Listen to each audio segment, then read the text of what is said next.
Hello, and welcome back to the Digital Marketing Podcast brought to you by targetinternet.com. My name is Kieran Rogers, I'm Louise Crossley. And I'm Daniel Rolls. and in this episode, we're talking about 5 email stats to boost your email marketing.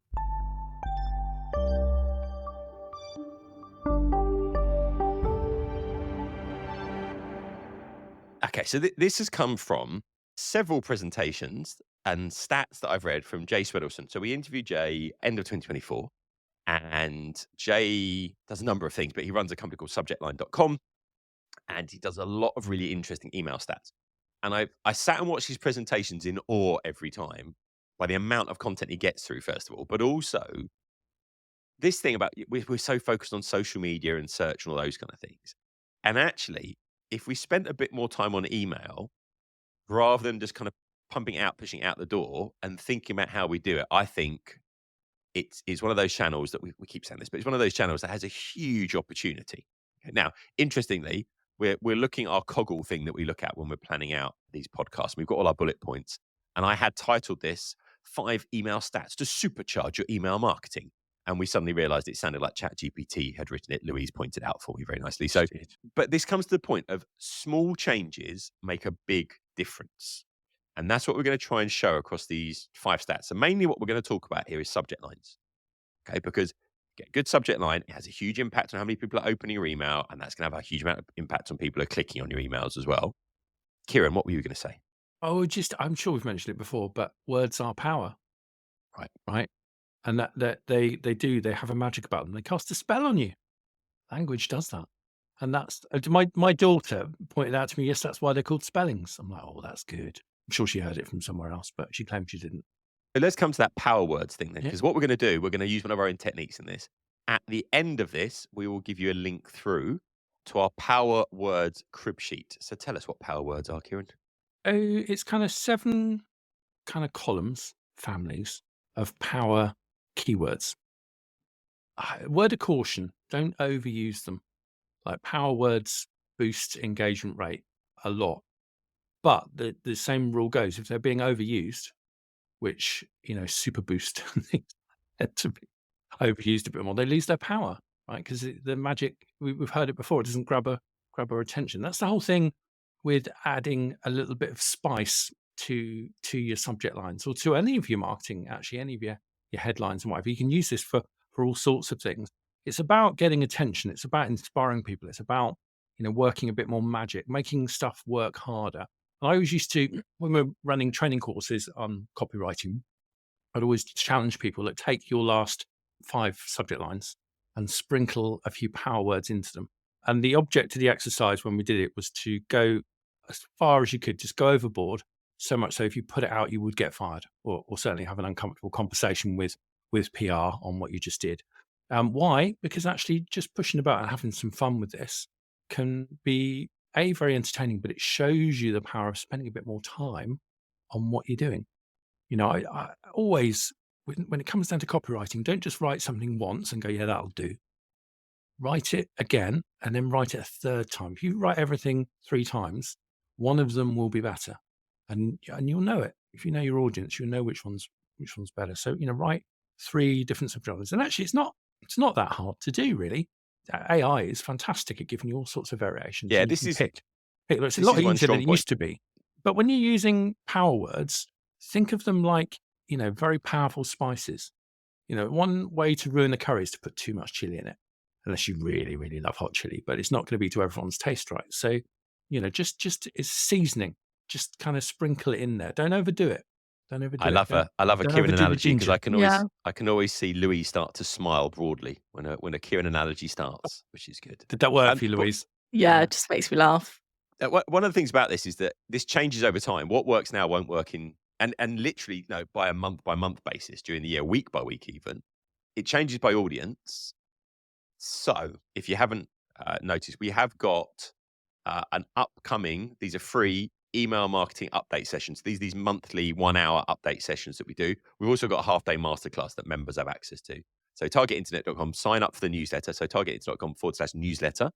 And you'll get free access to all of those live 1-hour update sessions with me, but also members get access to all those masterclasses as well. So at the end, we're going to give this link to this crib sheet that Kieran's created of all these power words as well. But to give you the first of our 5 examples, increase in open rate based on when these words are used in the subject line. Now, this comes from Jay Swiddelson's website. We're going to put the link into the show notes because there's tons more stats in there.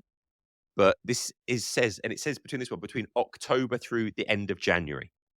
So bear in mind, these are kind of seasonal as well. I know at the moment, you put anything trends in 2025, latest trends, New Year's resolutions. That's why we do those kind of things fairly regularly, because it works and it catches the mood of the audience.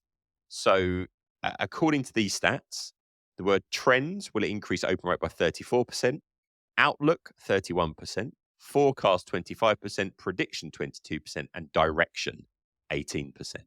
Because that's what people are thinking about. They're thinking about what are they going to be doing year ahead. They're planning. They're thinking about those kind of things. The other thing with this, interestingly, if you're writing a blog, you're going to go digital marketing trends, and now it's 2025. We might write digital marketing trends for 2026. If I publish that in August, people look at it and go, that's ridiculous. If I publish it in September onwards, go, oh, that looks nice and up to date, although it's complete nonsense. But you see a lot of it kind of out there as well. So yeah, those kind of words will improve things. Now, I'm split on doing that, only because it's a nightmare when the following year comes around and you have not only a ton of redirects to put in place, but then you need to remove, for SEO, you need to remove all those links that point to the old one so that it points directly to the new one. I have made a rule for myself that we will not publish something that talks about the following year until the December.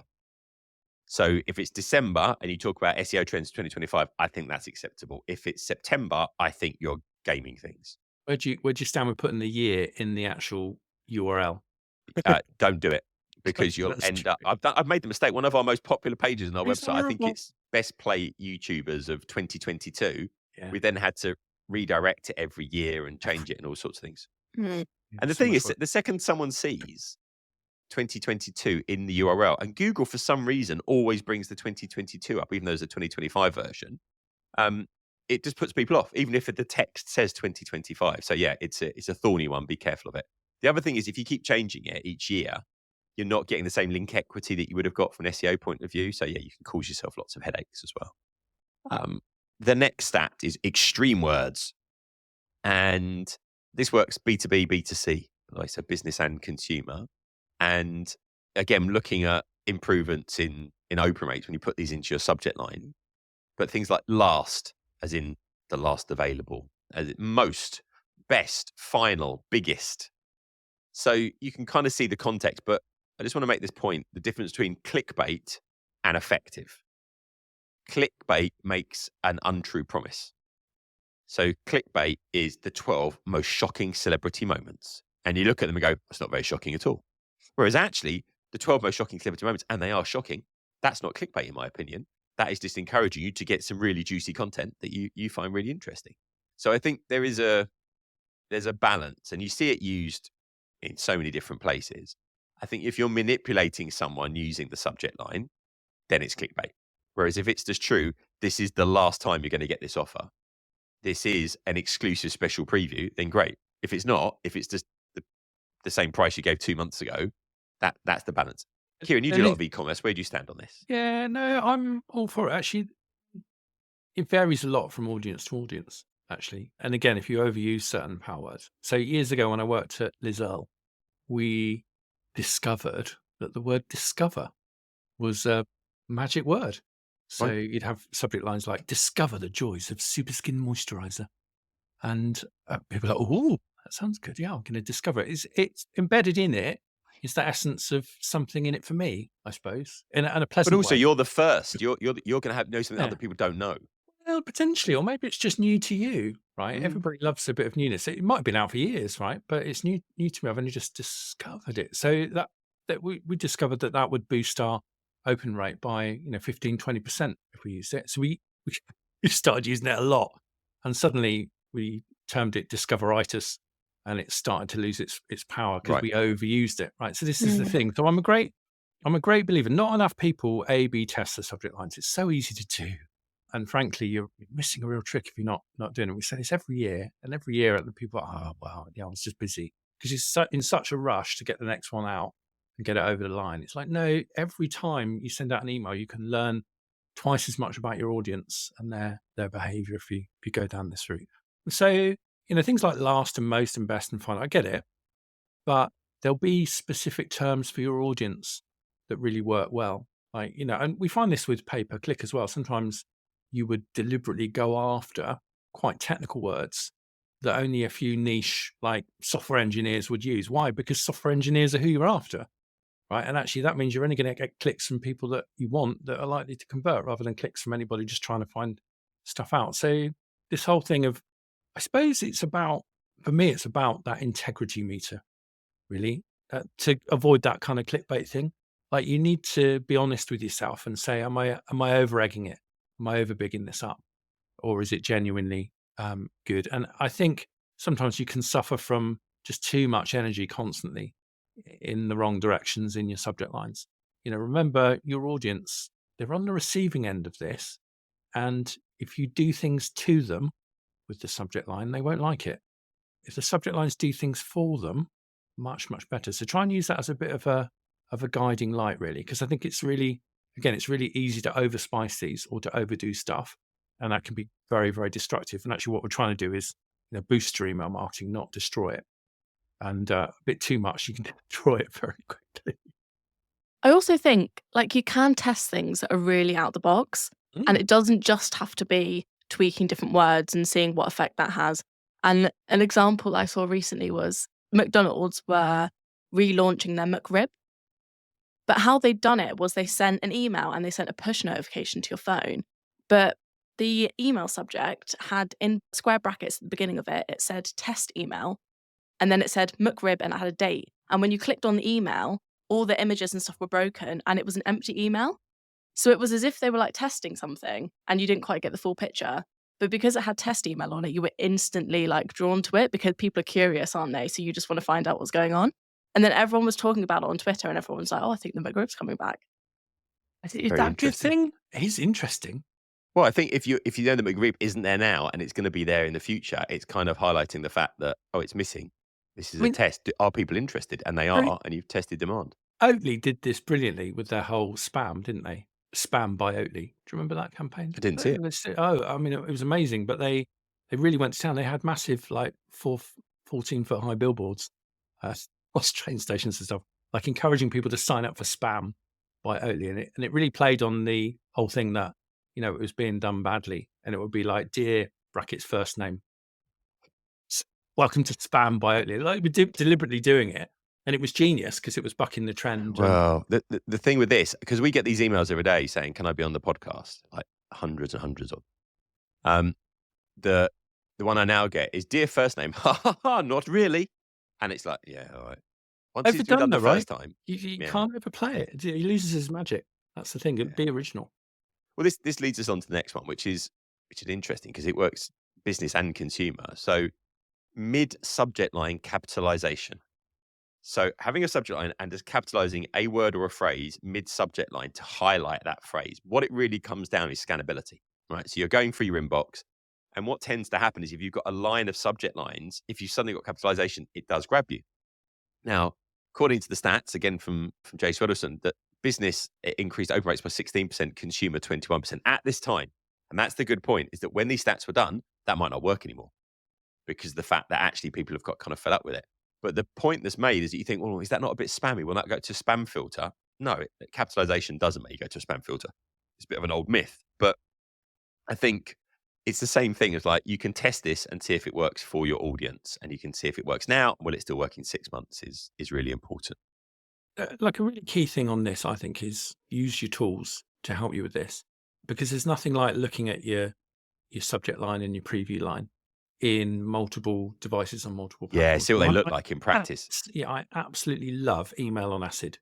I've paid for a subscription for it and I love it to bits because it gives me so much power on that and I can actually see exactly how it works. And they've got some really great wizards that sort of walk you through pluses and minuses and have you structured it right? And is it going to, meet the requirements that a lot of systems out there? It goes through your SPF and DKIM and all the rest of it. All those protocols that help your stuff just get delivered. But brilliant. So Email and Acid and Litmus I was going to Those say are my three litmus.com as well. Yeah, but I have to say, I just find Email on Acid, the interface, just so much better, unfortunately. And that's hard because I've loved Litmus. If you listen to podcasts, I loved it for a long time. But for me, Email on Acid, I've just picked it. It just seems to be a much more functional tool if you're sending a lot of emails. Random thing for you. Swido. So if you were doing reporting on email, by the way, you could use Swido. Swido is a favourite of Kieran's for bringing this stuff in. I got a random parcel over Christmas, and it was a very nice Swido hoodie.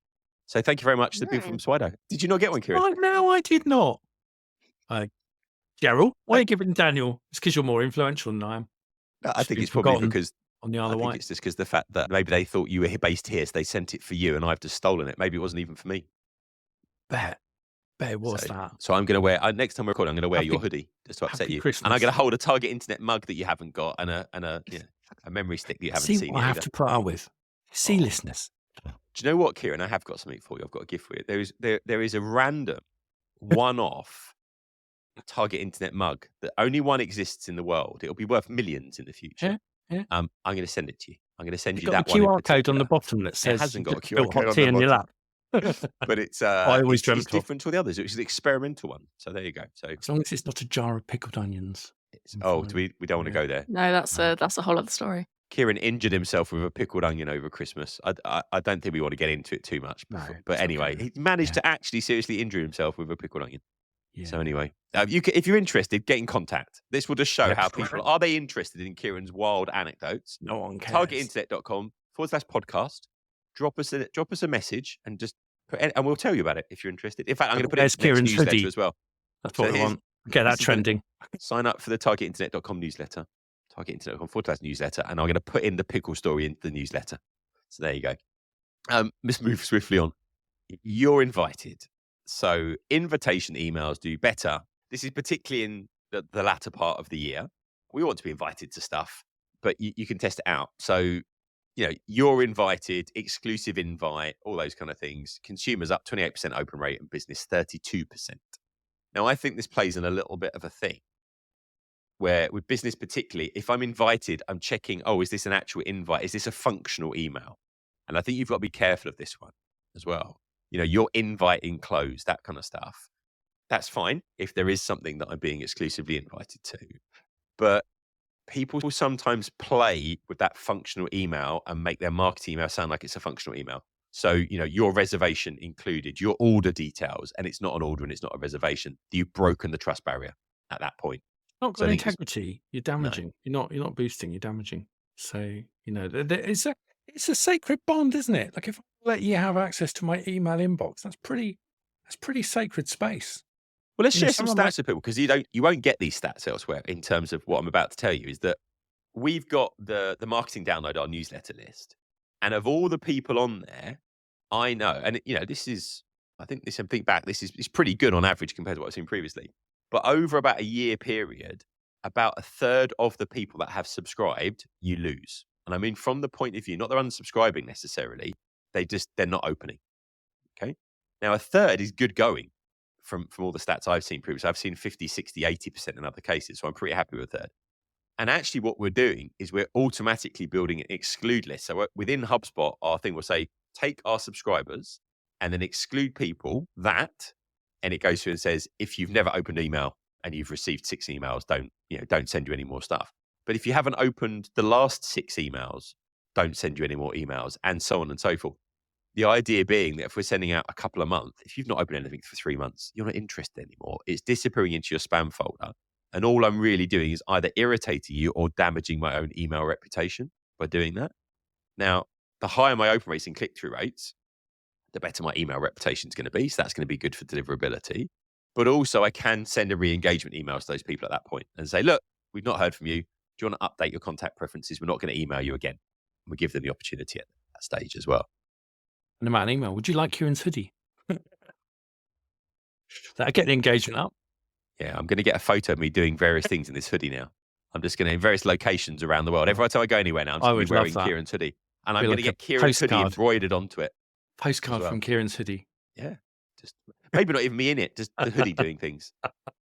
So a whole new game we can start now. I love Right, it. our last of our 5 comparison subject lines. I love this one. So open rates up 25%. Things like, how do you stack up? How do you rank? Where do you stand? How do you measure up? How does your savings stack up? How does the price reduction compare? Those kind of things can work really effectively as well. And I think we know this from our digital marketing skills benchmark. So if you go, how do your skills stack up against other brands, about other people, that can really get people engaged to go and see how they benchmark against other people as well. By the way, you can do that for free still. targetinternet.com/skills, and you can benchmark yourself or your team for free. What do you think of those ones, Kieran and Luke? I'd love to know what Louise stands on including people's first in subject lines. Like, is it too much? Do you think there's ever a cool? I don't think it. It can work really, really well if it's done right and you don't overuse it. Yeah, I think as long as you don't overdo something and you don't annoy people, I don't particularly see an issue with it, because I think it's more, they've taken more effort with their email and they've gone further. You just have to be careful that your list is in good shape. Well, you got to get it right. But if it's a consumer email, it's that thing. If it's a consumer email, if you're selling me a pair of trousers, Daniel, we've got new styles for you, I'm all for it. Yeah. If it's, Daniel, here's your latest, Harvard Business Review report, I'm less kind of inclined that way. And Yeah. not to pick on HBR at all, they're a brilliant brand, but I think it depends on the context as well. Yeah. Is it? so- It's to do with the relationship you have with the brand, Right, right? that's it. Yeah. And I think it's appreciated more because you've got to look at personalization and segmentation. So if I'm being sent a really tailored email because the company has segmented their email list, so they've really considered what they're sending to different people. Because, for example, say if you own a pet company and you've got a pet shop and you've got a sale, and you can then segment your list down into cat owners and dog owners, it'd be Or dog quite breeds annoying. or cat breeds, yeah. I love Yeah. it when pets at home send Womble emails. Something special for Womble. Womble's my cockapoo. Yeah. And that's nice, isn't it? It's to do with the relationship that they have. I Yeah. suppose it's the same in real life, isn't it? Sometimes you would use people's names, sometimes you wouldn't. But there's inherently a risk in all these things. One, names change. Yeah, that's true. So I think that you've just got to be careful in terms of making sure that data is up to date, and you check in with those people regularly enough so you understand that that's still what they want from that point of view as well. So I think that there's lots of opportunities. There's also increased levels of risk that go with it. But you're completely right, Louise, that if you're going to personalize a subject line, if your content is then not segmented and personalized as well, you've just kind of lost it. Whereas if you're saying, Daniel, here's some trousers for you, and they're the right size and they're the right style and they're kind of yeah, then great. I think that there's no problem with it as well. As long as it's part of like a really thought out approach. Yeah, and the user And it journey looks overall is thought out and it's considered, and it's not, okay, you've included my name, but none of this email actually relates to me, then I think it's fine. I think enough people make use of their preview text as well, which is that extra little bit that sometimes gets shown in certain email clients alongside the. they're disappearing in iOS. This is the only problem in the latest. Well, iOS. when But they're it's still in other places. see, that's where things like Litmus and Email and Acid help, because they'll give you analytics to show you actually how what tech stack are people consuming your emails with. So it just gives you that inside knowledge. There's certain audiences massively over-index on some platforms. No, I think that's a brilliant point. So on that, there's 5 email stats that will hopefully help you improve what you're doing with your email marketing. And I think it just deserves a little bit more focus. And if you want to find out a little bit more about email marketing, we have got our masterclass, but also our free live update session. So just sign up to the newsletter, targetinternet.com/newsletter, and you'll get invites to all of those. And as ever, thank you for listening to the Digital Marketing Podcast. For more episodes, resources, to leave a review, or to get in contact, go to targetinternet.com/podcast.